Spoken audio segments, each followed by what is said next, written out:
How much more intriguing would life be if everything was digital?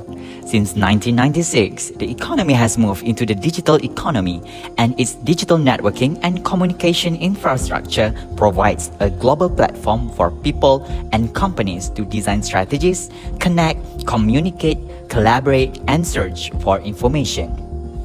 The world is slowly moving to a digital economy. Malaysia has made great progress toward a digital economy. What is the digital economy? Malaysia defines digital economy as the development and use of digital technology by individuals, corporations, and governments.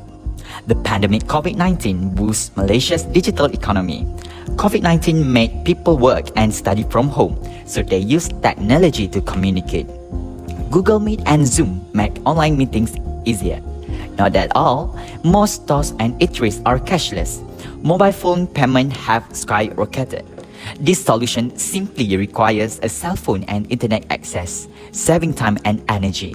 What a wonderful world we live in when we go from bartering to currency to cashless systems to buy products and services. Digital economy implementation will boost economic growth. Malaysia's digital economy will contribute at least 25.5% to GDP by 2025 and create 500,000 new jobs. Digital economy also boosts businesses as digitalization allows small businesses to participate in international sales and purchases. Foodpanda, Shopee Food, Dah Makan, Bungkus Eat, and GrabFood help restaurants expand. Since the digital economy's deployment, the Malaysian online meal delivery sector has flourished. However, many countries, including Malaysia, have identified several issues in implementing the digital economy in the country. The cybersecurity issue is one of the main issues whereby investment scams occur in cybersecurity issues. Did you know that the number of cybercrime cases reported in Q1 of 2021 was about 4,000 with a total loss of 77 million ringgit, while in 2020 there were about 14,000 cases with a total loss of 400 million ringgit. When COVID-19 occurs, those who have been laid off or have had their salaries cut and are desperate to make their ends meet may become victims to scammers who promise unrealistic schemes that promise high returns in a short time. Can you imagine how those scammers manipulate those in need by promising tenfold returns on their investments? When times get tough, people are inclined to go to great lengths to make money, perhaps just for the sake of putting food on the table. According to the website of the Malaysian Administrative Modernization and Management Planning Unit, most victims of these schemes would have lost all of their money because they had used their life savings or obtained loans from banks. In both 2019 and 2020, fraud and scams were the main causes of cybersecurity incidents in Malaysia. The data from Cybersecurity Malaysia shows there is an increase of 22% in cyber fraud cases from 2019 to 2020. Next, the second issue pertaining to the digital economy occurs in e-commerce, which is the process of purchasing, selling, or exchanging goods, services, and information over computer network, such as the internet. E-commerce can be B2B, B2C, C2B, or C2C.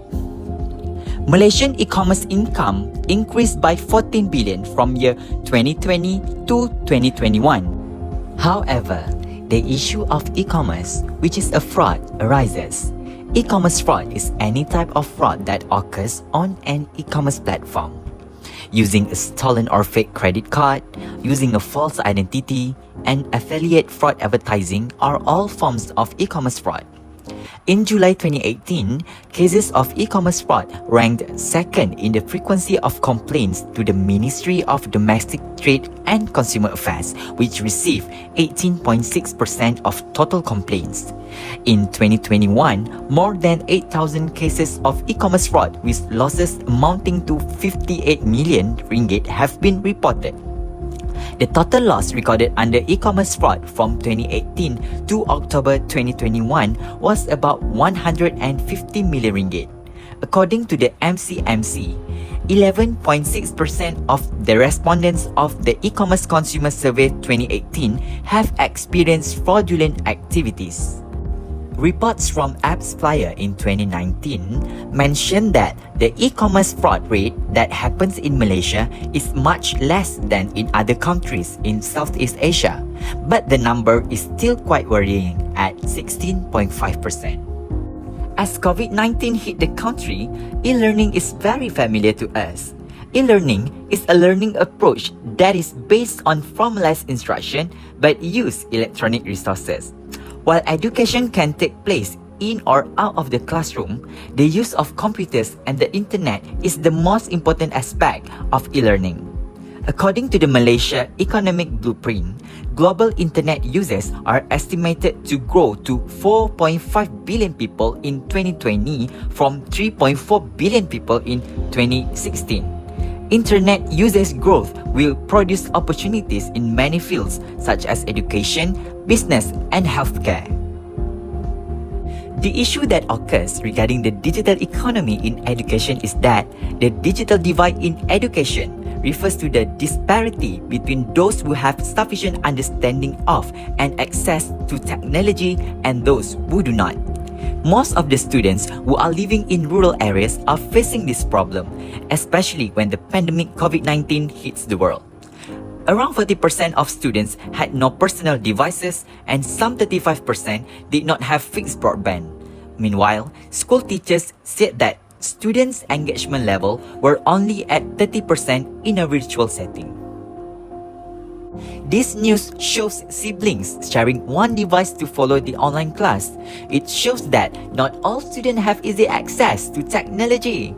Sheila, the mother of the siblings, said that not everyone in the people-specific location of Keluang can afford to possess and supply devices for their children to use during online lectures.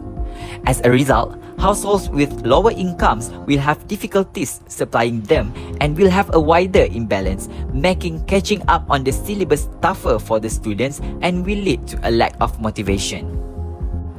Lastly, working from home is now the new norm in Malaysia as the COVID-19 hits since 2019, driving the demand for the gig economy.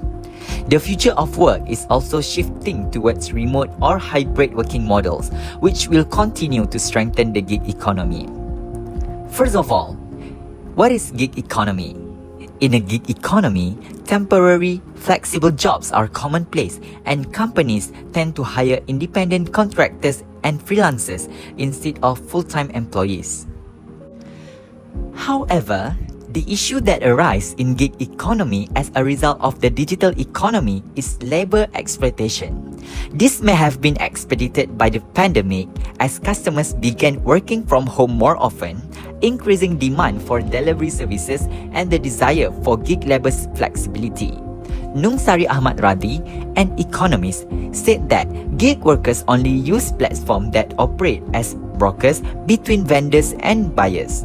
Nung Sari viewed the scenario as a type of exploitation of gig workers as there is a lack of legal provision that can protect the giggers. This is an example where hundreds of employees at a well-known e-commerce company hub in Malaysia went on protest over a new salary-related contract that reportedly affected van delivery workers. Moreover, there is a lack of labor security in gig economy as gig economy workers cannot be benefited as the formal workers as they are not included under the definition of workers under the Employment Act and Labour Ordinance.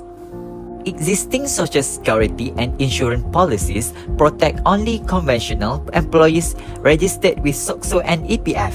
Besides that, self-employed people are not covered by iLestari, the latest initiative for unemployed workers by the government. Because Bantuan Sara Hidup (BSH) eligibility is primarily based on LHDN data, the self-employed are again excluded from the welfare distribution system. In addition, as of August 2020, only 7% of Malaysia's 400,000 gig economy workers were registered with SOCSO. Fortunately, The government has taken numerous initiatives to address the issues that may arise when implementing the digital economy in Malaysia. To begin with, the Commercial Crime Investigation Department and Facebook Malaysia, in collaboration with government agencies, industry players and consumer associations, have launched a nationwide Tak Nak Scam awareness campaign.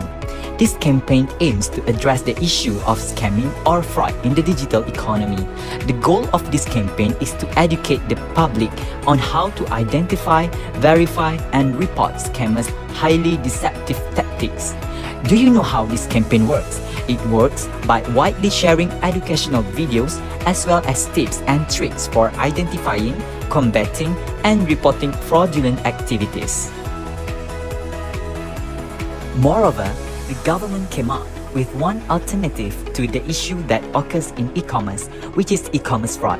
The Commercial Crime Investigation Department has taken proactive initiative to create informative applications and websites to prevent the community from becoming scam and fraud victims. Users only need to enter information such as a bank account number or phone number to identify the scammer. The government also introduced digital package to ensure all schools in Malaysia have good connectivity to deal with the digital divide in education.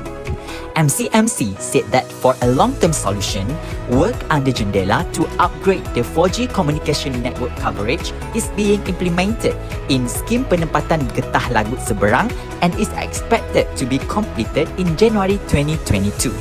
In addition, this effort will improve the quality of broadband coverage in Kampung Ulu Intabuat. MCMC and the industry together exceeded the Jendela objective for 2021. By the end of 2021, roughly 6.85 million premises will have access to fiber internet. While the 4G network is available in 95.4% of all populous locations. The mobile broadband speed has also grown up to 37.3 Mbps, considerably above the intended objective of 35 Mbps in Phase 1, which was supposed to be completed by 2022. Lastly, their solution to the e-commerce problem was devised by the government. The government provides better protection to the gig economy workers by getting social protection under the Self-Employment Social Security Act 2017 if they contribute under the Act by. Moreover, GoGet, a Malaysia work-on-demand platform, and the EPF signed an MOU to protect and prepare go-getters referred to the gig economy workers community for retirement. In September 2021, the EPF and Grab Malaysia also signed a memorandum of cooperation to accomplish the same goal. And also, the government allocate 15 million through Penjana to assist the gig economy's social protection framework and stimulate Aisaraan savings. Furthermore, the government encouraged upskilling as HRD Corp, previously called HRDF, the government agency, would support training on Coursera and EDX under the Digital Economy Blueprints Gig Up initiative. The government also created the My Gig program to train and equip young gig workers. Despite all the solutions and initiatives that have been taken by the government, there are some limitations to them. Firstly, information may not be available or unknown to rural communities that have little or no access to the internet. This means they will continue to lag behind the cities in terms of the development of technology. The urban-rural divide in internet use is significant, with 71% of urban residents using the internet compared to 55% of rural residents. Only 31% and 36% of business establishments in Kelantan and Terengganu, respectively, have internet access. This figure is quite worrisome, as it may pose a challenge in ensuring that the digital economy is always used. Next, some senior citizens do not know how to use technology, whereby they prefer to do everything in the traditional way. For them, changing to a digital method is too challenging and takes a lot of time. The lack of knowledge of how to use technology makes some rural entrepreneurs lag behind the cities in terms of the development of technology. This has become the reason why they prefer the traditional way rather than moving forward as now in IR 4.0. Even though the government has introduced Jendela to help with the connectivity of e-learning, it is still experiencing issues with the internet. Jendela has reported that 4G Lite still has poor performance in Malaysia, and they also collect the complaint list from each Malaysia state, including Kuala Lumpur, which is our capital, and that doesn't make sense. If our capital has a poor performance on the internet, how about other states? Moreover, despite the many efforts the government is taking to protect the right of gig workers, there is still incomplete protection for gig workers, yet due to the fact that this economic sector differs from the traditional sector and there is no policy to protect gig workers and properly gazetted in the new law or included in the Workers' Act. Compared to other nations, Malaysia came in 8 out of 194 states in 2021 Global Cybersecurity Index. With 98 out of a possible 100 points, Malaysia achieved the top score in 3 of 5 categories. Malaysia managed to perform well because an early commitment to cybersecurity issues and a solid national strategy. However, Malaysia's performance in delivering goods is not that good, where Malaysia takes the longest time to deliver goods among the 5 countries at 5.8 days. It can be seen that Thailand performed exceptionally well in terms of delivering goods to consumers, which takes only 2.5 days. This survey was conducted by Parcel Perform and iPrice Group in 2019. To summarize our discussion, the government should study the digital economy more deeply to avoid the problems that might occur. Touchless is essential to avoid contact between two people, especially at this time when our country is still recovering from the COVID-19 virus.